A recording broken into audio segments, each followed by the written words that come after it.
What's up, dudes, friends, what's up, guys? How are ya? February 5th, Boston, Massachusetts, House of Blues was the Anthrax 40th anniversary tour with Exodus and BLS, Black Label Society, and I fucking went.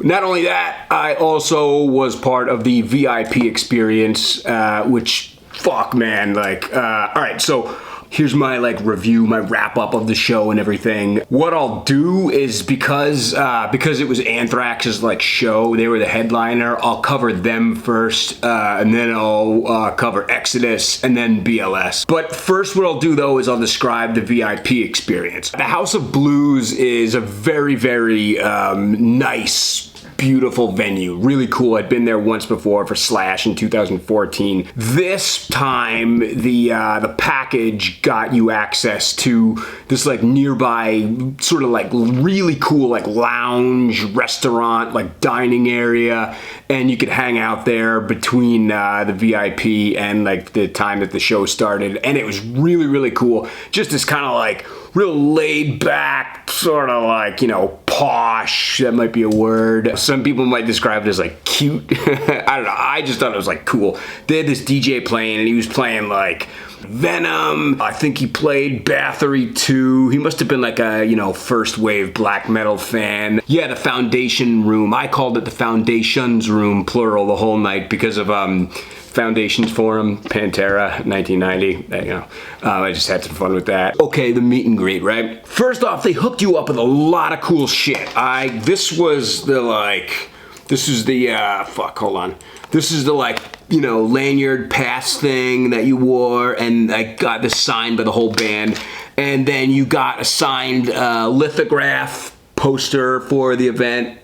Right there, yeah, man. And then you also got a copy of the set list, also signed. Wow.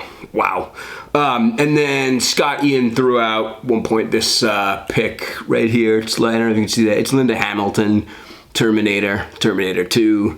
Yeah, so hooked you up with a lot of cool stuff, right? All right, so now the part about the meet and greet.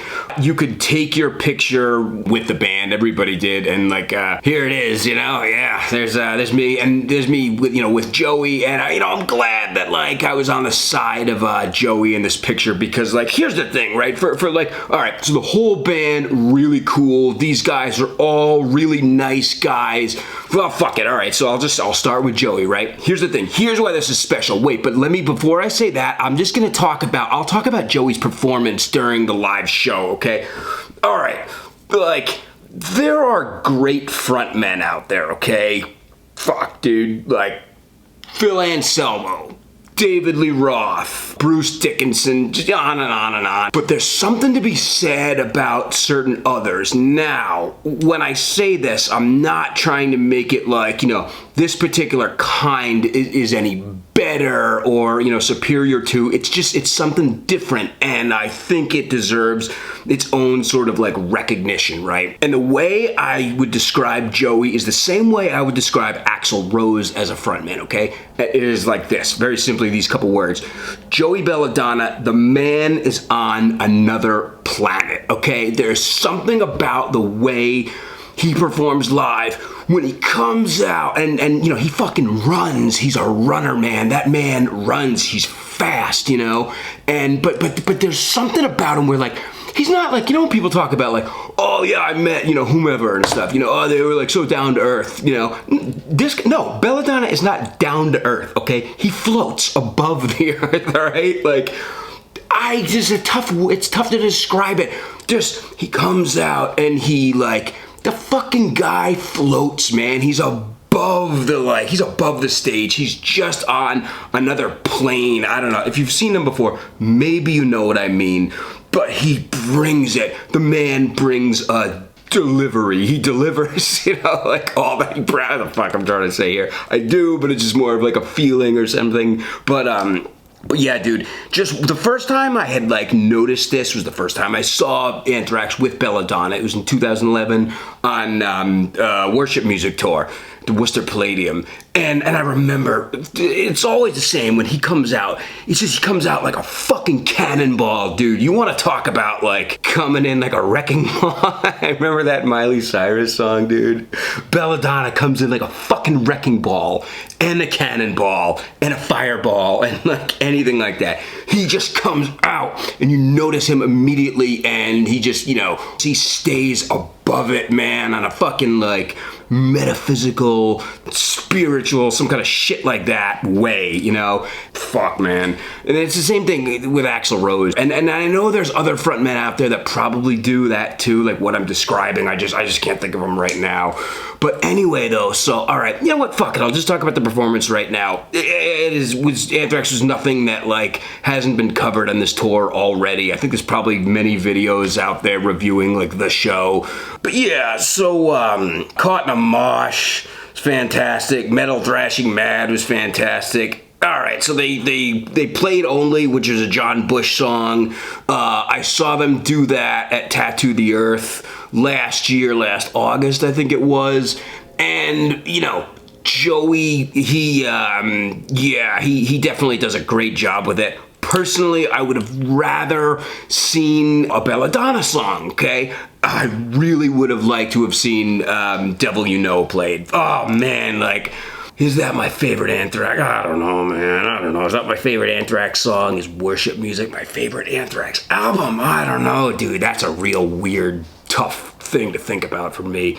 But anyway, all right. So I guess I don't really need to, like, go over like the performance all that much. They started with this really cool introduction. It was like just interviewing a lot of like, you know, big notable names, other musicians, other actors talking about Anthrax. It was really, really cool. I'd never seen like an introduction to a show like that before, but very, very cool. What was funny about it is that like people that were like, you know, well respected, like for instance, like Slash, Gene Simmons, like Brian Posen, I think, you know, people like cheer. And then other times, like people like, all right, Corey Taylor, okay, Corey Taylor, fucking said some stuff about Anthrax. A lot of people in the crowd were like, "Fuck you!"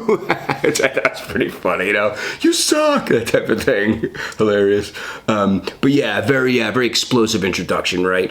And they open with "Among the Living." All right, so here's the meet and greet, right? So they're all lined up, and you know, sitting at a table, and you get to go through, like, you get to meet each one of them, and it was how I remembered. It was Joey, and then John, Charlie, and then Frank, and then Scott. All right, so here's the thing with Belladonna, right?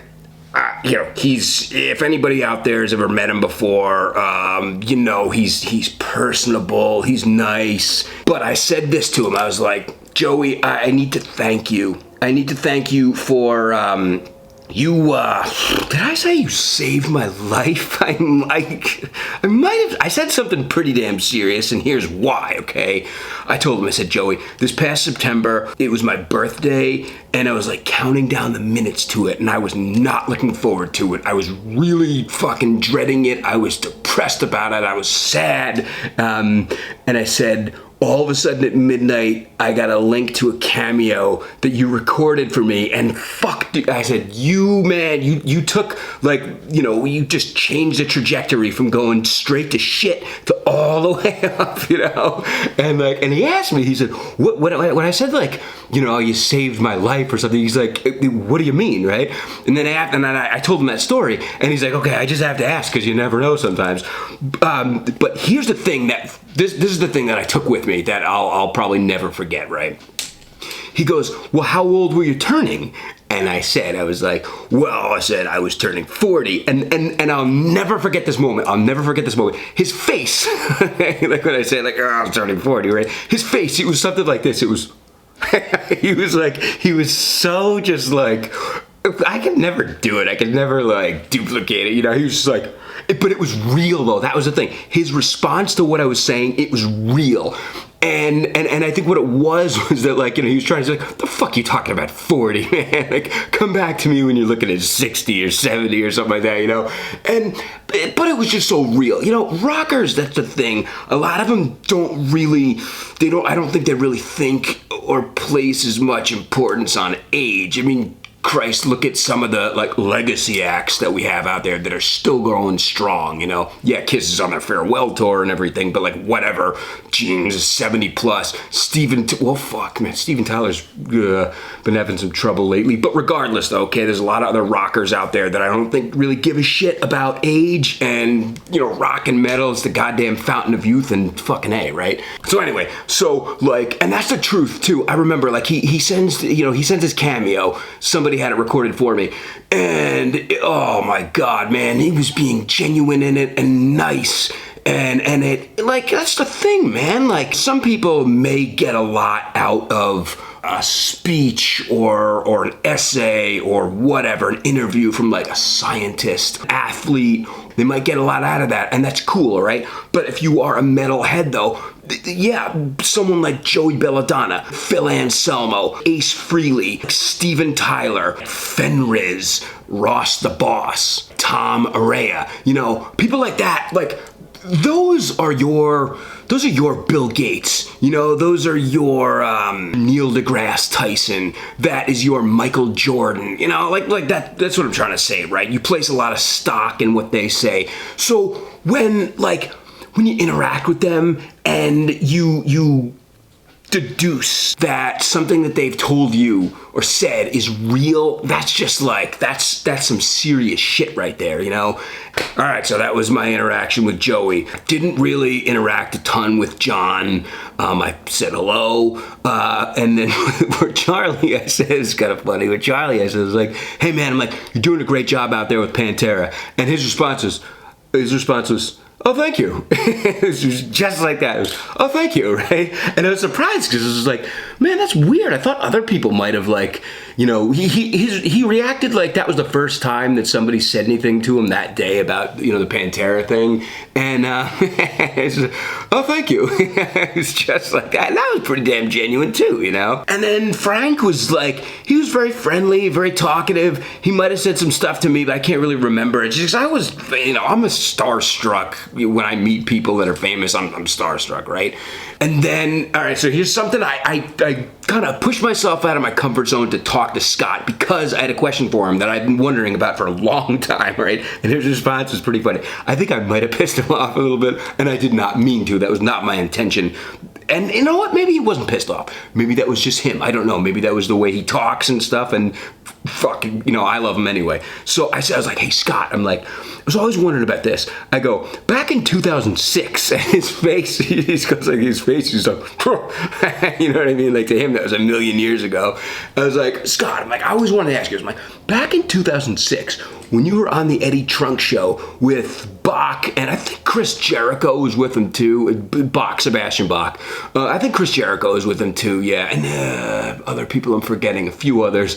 But it was the night that, like, Sebastian got a text, I guess out of the blue, from Axl Rose, and Axl was in town because I think he was rehearsing for those Hammerstein shows, you know, the comeback shows in 2006. And so he showed up at the station, and like all of a sudden, like all of the like coverage and attention and airtime was on Axl. And okay, rightfully so, because he'd been out of the public eye for 6, 5, 4, 3, 2, like about 4 years and everything. So I asked him, I was like, Scott, I'm like, did I like, you know, you guys were there to like talk about whatever project they were promoting at the time. I think it was a reality show with like Doc McGee. And I was like, did you feel like you kind of got the shaft or something? You know? And he's like, no. He's like, I didn't care. No. He said it just like that, right? And again, like, I don't know. I think that might have just been his delivery, you know? But it was funny, though. After that left my mouth, or after, you know, and he said that, I was kind of like, oh, fuck, maybe I shouldn't have, like, said that and everything, you know? But whatever, man. So, yeah, all right, that was Anthrax, okay? Now, I said I'd get to Exodus. I was looking really forward to it. And the same thing. There's not really a need for me, I don't think, to, like, cover a lot of the show because, you know, the tour's been on the road for a while now. But some highlights were, okay, they opened with Beatings Will Continue from the latest album. Dude, that's a fun opener, man. I think that's a great opener. It's like you get to sing along with it during the chorus, and it comes in, it's fast, and it starts off with that like no that weird kind of like whatever sort of lo-fi unmixed introduction. That's a great opener, I think. And then like, let me think, yeah, and then Blacklist, which has kind of been a staple in the set for a long time now. oh man, is that my favorite Exodus song? I don't know. That's a pretty fucking kick-ass song, though. Like, you gotta admit, if you know that, or if you don't know it, listen to it, because that song, it stomps ass, okay? Blacklist was another highlight. Then, the other song off the new album, Prescribing Horror, okay? That's got this part, I think it's at the end of it, where it's kind of like a slower to mid-pace song, and, it's typical, Exodus, scary, kind of like thrash, sci-fi sort of thing. There's this part at the end of it. I think the song's about like doing experiments on a baby or something fucked up like that, in the name of like weird ass, like, again, it's all fiction, I'm pretty sure, I hope at least. But then at the end though, there's like a sample of a baby crying, and it's just like the song fades and then the baby comes in. It's just like, it's scary, man. If you didn't know Exodus, or like, just fucking, you could be anybody, and you hear that, and you're like, the fuck is that? It's like real reverby crying and everything. That was another highlight, stand out. And then Toxic Waltz, which is probably, I would say, one of the most fun songs in metal, like, ever. I mean, the song's about getting, the shit kicked out of you in a mosh pit, or kicking the shit out of somebody else, or just like, bobbing and weaving and all kinds of crazy chaos and horror taking place and everything. It's just a fun song, man. And I remember like kind of hurting my legs. I wasn't in the pit or anything, but I remember like hurting my legs, jumping up and down like an idiot a bunch of times, like singing along. That might have actually been during Beatings Will Continue, but either way though, man, Toxic Waltz is a fucking fun song, dude. Like, great classic thrash metal song. Video for it rules.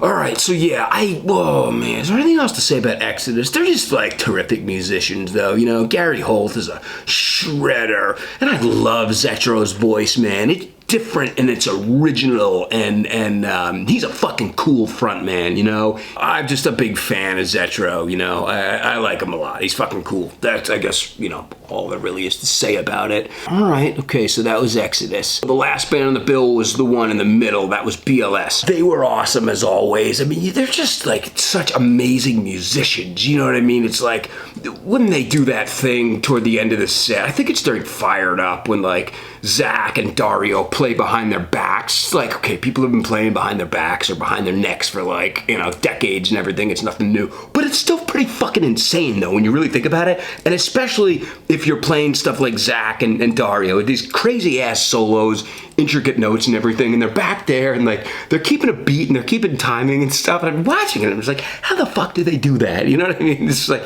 how the fuck do they do that? They do it though, and fucking A, man, everybody loves it. I loved it at least.